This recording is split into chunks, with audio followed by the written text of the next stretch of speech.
Hello दोस्तों, मैं नेहा अपने चैनल न्यू मॉम में आप सभी का स्वागत करती हूँ। आज मैं बताने जा रहा हूँ प्रेगनेंसी का 8वां महीना। प्रेगनेंसी के 8वें महीने में लक्षण, खान पान, शारीरिक बदलाव और शिशु में होने वाला विकास। तो चलिए शुरू करते हैं। वैसे तो प्रेगनेंसी का 8वां महीना वाकई बहुत ही खास होता है। यह खुशियों के एहसास से भरा होता है।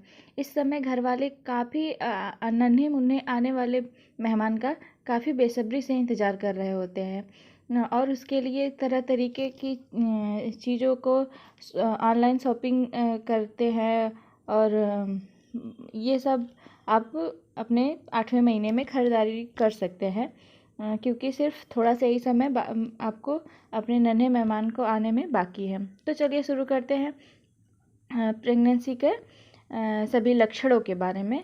वैसे तो बहुत सारे लक्षण प्रेगनेंसी के हैं, लेकिन कुछ लक्षण जो महत्वपूर्ण है वो हम अपने वीडियो में आपको बताएंगे, जो कि बहुत ही आम है, जो कि सभी के शरीर में देखने को मिलता है प्रेगनेंसी के दौरान। तो पहला है प्रेगनेंसी के 8वें महीने में लक्षण। 29 से 32 सप्ताह के दौरान आपके अंदर प्रेगनेंसी के लक्षण दिखाई देंगे। यह बिल्कुल नेचुरल है। आगे हम आपको सामान्य लक्षणों के बारे में बात कर रहे हैं जिन्हें आप इस समय अपने अंदर महसूस कर सकती हैं। पीठ में दर्द होना, जैसा कि हम पहले ही बता चुके हैं कि प्रेगनेंसी के 8वें महीने में शिशु का आकार और वजन काफ़ी तेज़ी से बढ़ता है, जिसके कारण आपके गर्भ में पल रहा शिशु उसके आकार बढ़ने से आपका जो पेट है वो बाहर निकलता है, जिससे आपको पीठ दर्द की समस्या हो सकती है। इसके लिए आप ज़्यादा ऊबड़ खाबड़ स्थान पे न चलें और अपने डॉक्टर की सलाह से आप कुछ व्यायाम भी कर सकते हैं और ज़्यादा देर तक खड़ा ना रहें, ज़्यादा देर तक लेटे ना। आपको जिस तरह से कंफर्टेबल हो उस तरीके से आप रहें। अगला है स्तनों में दूध का रिसा होना। प्रेगनेंसी में स्तनों का दूध का स्तनों से रिसा होना एक आम समस्या है, लेकिन आपको इससे घबराने की कोई बात नहीं है, क्योंकि ये हो जाता है क्योंकि आप प्रेगनेंसी का 8वां महीना चल रहा है, जबकि आप एकदम पूरी तरीके से बच्चा बाहर आने के लिए तैयार है। लेकिन हाँ, 1 महीने बाकी है उसमें। अगर इस समय भी अगर आपको बच्चा डिलीवर हो जाता है तो आप बच्चे को स्तनपान करा पाएंगी। इसलिए आपके जो स्तन में होते हैं वो सब टिश्यू डेवलप हो चुके हैं, जिससे आपको इस दूध में रिसाव होता है। अगला है सांस फूलना। सांस फूलना ये समस्या भी आम होती है क्योंकि आपका वज़न बढ़ गया है। आप अगर ज़्यादा देर तक खड़ी रहेंगी तो आपकी सांस फूलने लगेगी, या फिर आप ज़्यादा चल देंगी तब भी आपकी सांस फूलने लगेगी, या कोई भारी सामान उठा देंगी तब भी आपकी सांस फूलने लगेगी। तो आप इन सब चीज़ों से परहेज़ करें। धीरे धीरे चले, थोड़ा समय तक ही चले, ज़्यादा देर तक बैठे ना, कोई भारी चीज़ न उठाएं। अगर आपको सांस लेने की दिक्कत ज़्यादा हो रही है तो अपने डॉक्टर से मिल सकती हैं। अगला है बवासीर की शिकायत होना। बवासीर की भी शिकायत आपको इस समय हो सकती है क्योंकि आपकी शिशु का विकास तेज़ी से हो रहा है, गर्भाशय का आकार भी बढ़ रहा है। आपका पेल्विक क्षेत्र जो होता है उसके आंतरिक अंग में उपलब्ध खाली स्थान संकुचित हो जाता है, जिसके दौरान आपको टूल्स पास करने में दिक्कत होती है। उससे आपको बवासीर की शिकायत हो जाती है। अगर आपको ये दिक्कत ज़्यादा है तो आप इसे नज़रअंदाज न करें और अपने डॉक्टर से मिलें। अगला है प्रेगनेंसी के 8वें महीने में खान पान। प्रेगनेंसी के 8वें महीने में आपके शिशु का तेज़ी से विकास होता है, जिसके लिए आपको ढेर सारे पौष्टिक आहार को लेना ज़रूरी है, क्योंकि आपको पर्याप्त मात्रा में अगर आप पौष्टिक आहार नहीं लेंगी तो आपके बच्चे और आप में दोनों के ही विकास में दिक्कत होगी। अगला खान पान में जो आपको लेना है उससे संबंधित आपको कुछ चीज़ें मैं बता रही हूँ, वो सब आप अपने आहार में शामिल करें। अगला है जो कि आपको अपने आहार में शामिल करना है, वो है फाइबर।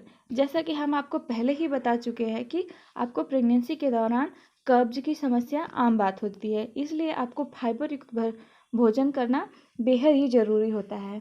फाइबर कुछ ऐसे सब्जियां हैं, फ्रूट्स हैं, ब्राउन ब्रेड है, गेहूं है, ओट्स है, फाइबर है। इन सब चीज़ों में फाइबर का स्रोत सबसे ज़्यादा होता है, जिसको आप अपने डाइट में शामिल कर सकती हैं। और आयरन, विटामिन और कैल्शियम, इसको भी आप अपने डाइट में शामिल करें।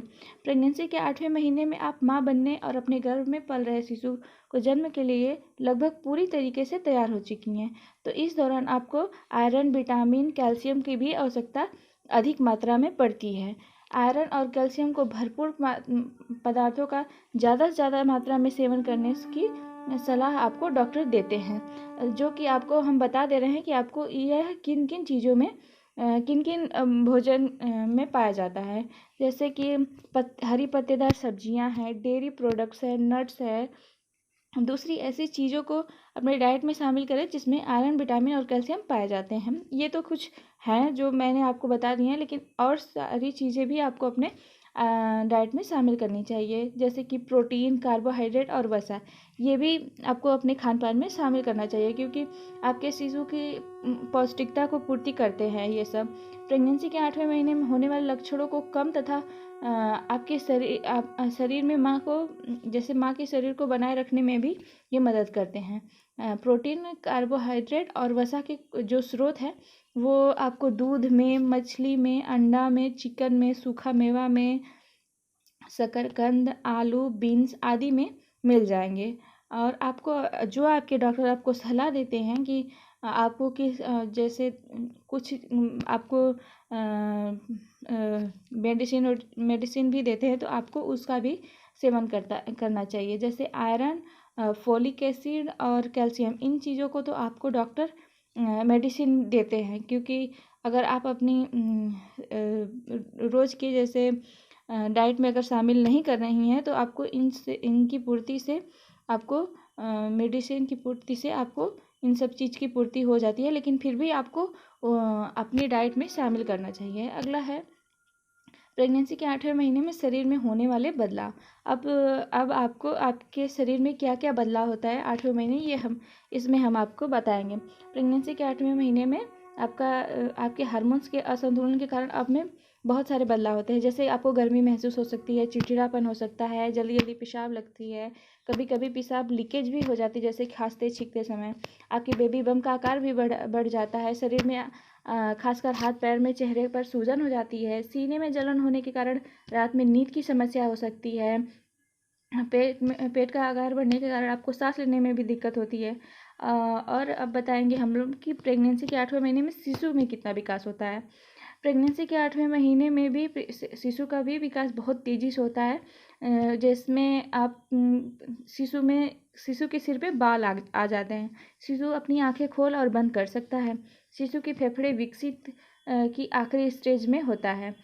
शिशु की पलकें, आँखें पूरी तरीके से विकसित हो जाती हैं। इस महीने में अंत में शिशु की लंबाई 12 से 14 इंच की हो जाती है। अगर लड़की है तो उसकी योनि का भी विकास होता है, और लड़का है तो उसके जननांग का विकास होता है। शिशु का दिमाग काफ़ी तेज़ी से विकसित होता है, क्योंकि इसमें न्यूरॉन्स तेज़ी से बढ़ते हैं। प्रेगनेंसी का 8वां महीना आपके लिए बहुत ही खूबसूरत होता है। इस समय आपको किसी भी तरह की कोई चिंता नहीं करनी चाहिए, साथ ही आपको कम से कम काम करना चाहिए और ज़्यादा से ज़्यादा आराम करना चाहिए। अगर आप किसी भी तरह की कोई चीज़ गंभीर समस्या से महसूस करें तो बिना समय गंवाए तुरंत डॉक्टर से मिलें। तो दोस्तों, अगर मेरी वीडियो अच्छी लगी हो तो लाइक, सब्सक्राइब और शेयर ज़रूर करें।